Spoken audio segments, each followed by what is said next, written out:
ole tun rum chu mitin tena engtitnia emo kan mamo thei thil poi mo le tur tak phone kan ti bo emo a omna kan hriat lo pal changa a omna hriat dan le zon chua dan kan soidon ani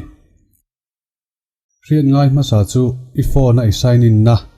Google account kha I hriat tangaya om zia chu I phone Play Store a I sign in na Gmail le password ka hriat tangai ti na ani chu hei thil dang tam taka apoi mo a then khathian kan thei ngil mai a chin chi lem lo ten kan ti liam mai thina mamo hun sang tak mamo na sang tak kha a om thina ni chuwangin hei hi chin chi ram turani ti chuan I phone om na chin ni hrelowa silent ai da wangin I callina ri chuak si lawe mo I chuana I ti bowe mo ni chuan hetiang hian ti turani ama sabera chuan phone dang emo computer atang emo in Google kan hongang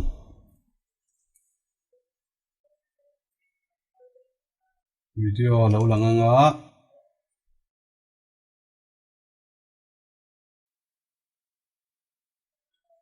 Google app hi phone a chuan a oma khami kha ju hon mai thei boka ti chuan computer tang ka ti wangin browser ka honga Google a kan lutanga chuan Google a hianin kan sign in don ni hei la hi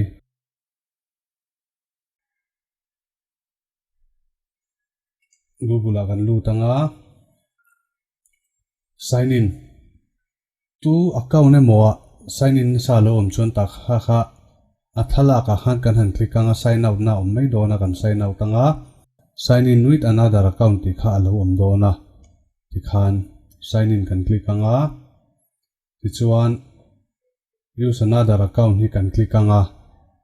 kan email kan Gmail le kan password kan chu doni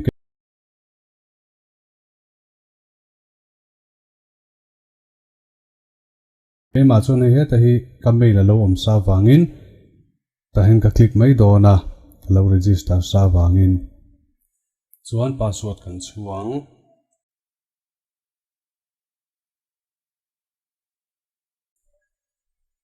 next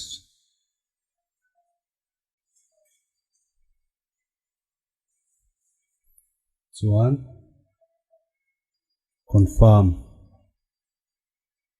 tikhan ka sign in to ta ni hei thalaka lo om ta ka Google account thalaka lo om ta ni ti chuan phone a khan I phone bota a khan e moi mulawa khan two step verification a in on chuan ti hian a sign in top thei don lo ani chu hriat turani chu tuna hian ka phone bi khi chu two step verification ka off awangin ti hian ka sign in thei ni chu nakina atop lama two step verification chu enge ni engti on le off tur nge tangkai na ti kha kan la soidona tuna ri chuan find my device a kan kal don ni search na khan kan sign in to a find my device kan lutang find my device hi phone a chuan application a install thei boka Play Store a oma chumi install chuan osam takin ati thei thawani atu jok chuan install thau tur chuan find my device hi kan klikang ti chuan hei ka phone Realme 2 Pro kha lo lang ta ni ka phone bo om na chin ka shelo ti chuan Wi-Fi man chuan I a Wi-Fi man min kha hei lo langa battery percent lo langa data pa ngai man chuan data pa ngai on chuan eng sim card nge man ti te kha a lo lang don ani ti chuan in chunga om na chin hrelowa silent ai da box hi ni chuan play sound hi izu klikang phone atang pon ti tho hi ania play sound click khan silent a po da la chu silent a da pon a ri ani chuan stop ringing tok phota ti chuan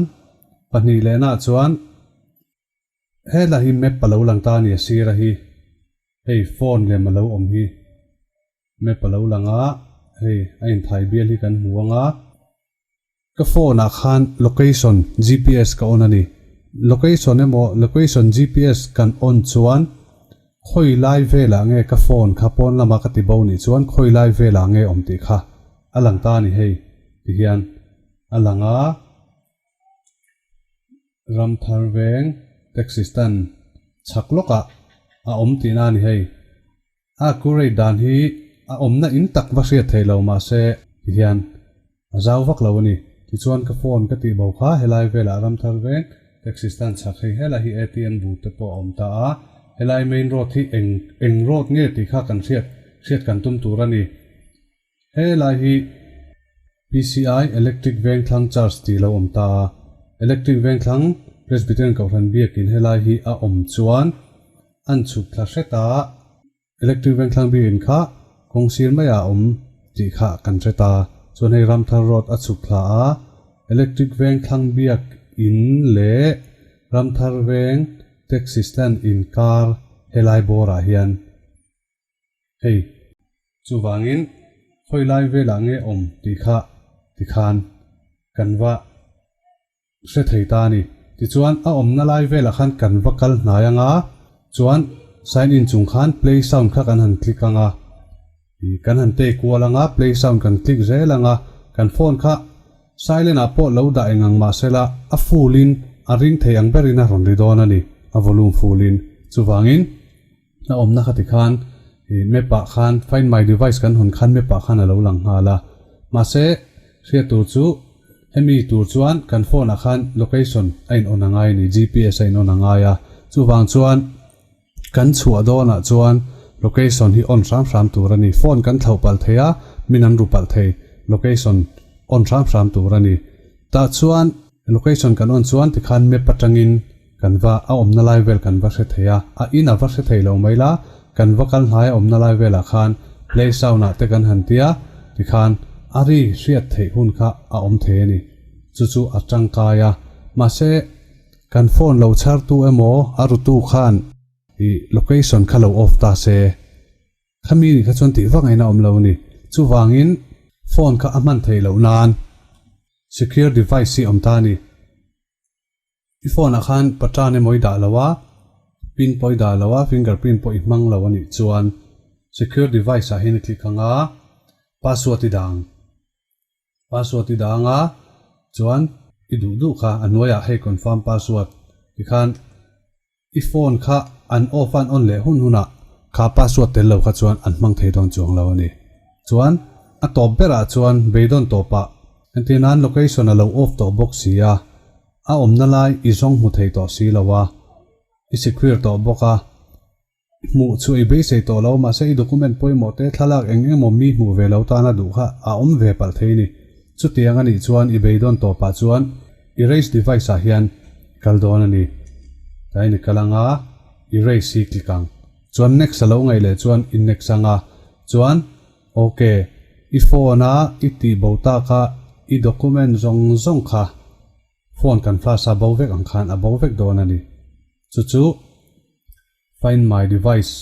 tangkaina ani ta ni ti chuan phone kan ti bo chuan khang kha kan apply tur ani omna chin kan share lo pon i helaya wifi a hian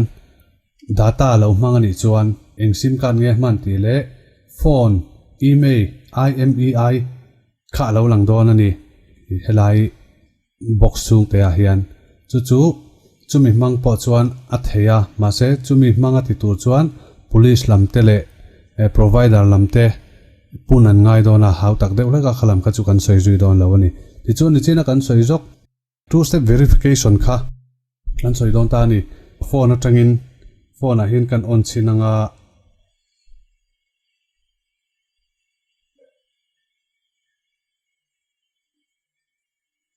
Google account na khanin tian kan han lu ta phone a Google kan honga helaya dinglam sira thalak om kan profile photo hi kan han klikang manai si or Google account na kan kalang ti chuan tlai point soi phei tur om personal info hei kan ming kan Google account ming kan thak du pon line name a hin kan han klikanga kan thak mai dona halawa data and personalization te hey web inactivity location history YouTube search history te on na off thei vek boka security tak hi poimo ta ni security hi kan han ti chuan hei two step verification hi kan muta ni hei tu na ka off ta hemi ka off hi chuan ka gmail le ka password mang khan khami kha ka ria chuan khoi phone atangin a mo computer atangin ka sign in jung theya ka phone ti bo chi khan atang kai ta ni ain on lo kha amaro chu hemi off char chuan account kha him tok lawa two step verification omzia chu antinan mi in email le I password lo se ta sela phone dang train mo computer train mo lo lu tum ta sela two step verification hi I on chuan I phone a notification a ron kalanga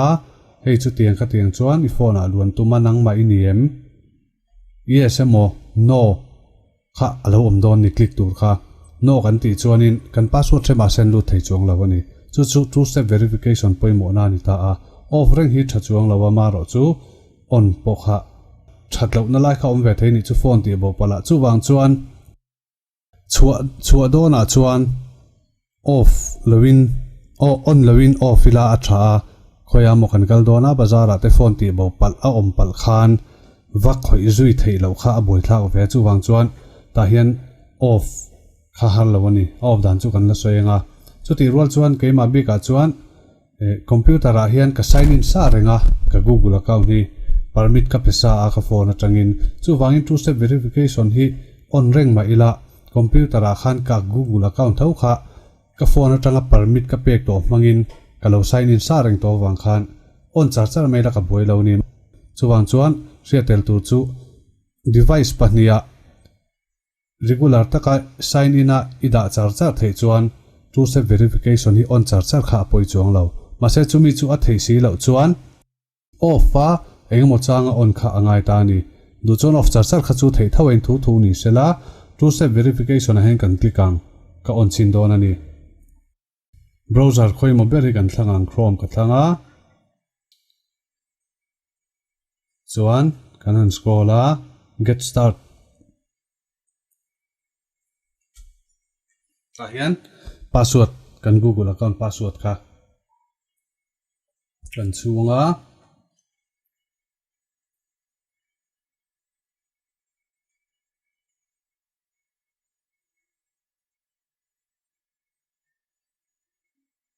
kan next a lo chudik lo king khatin katia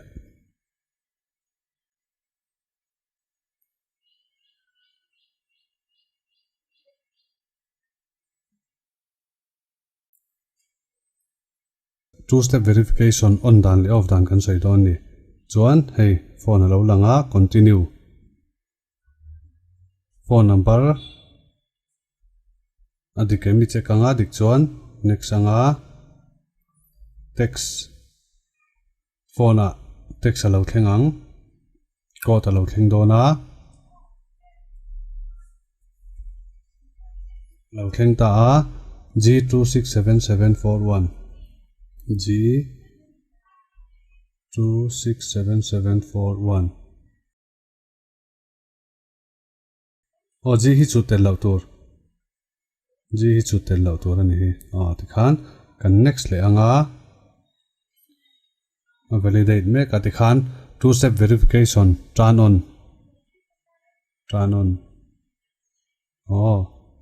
ti khan kan zauta ni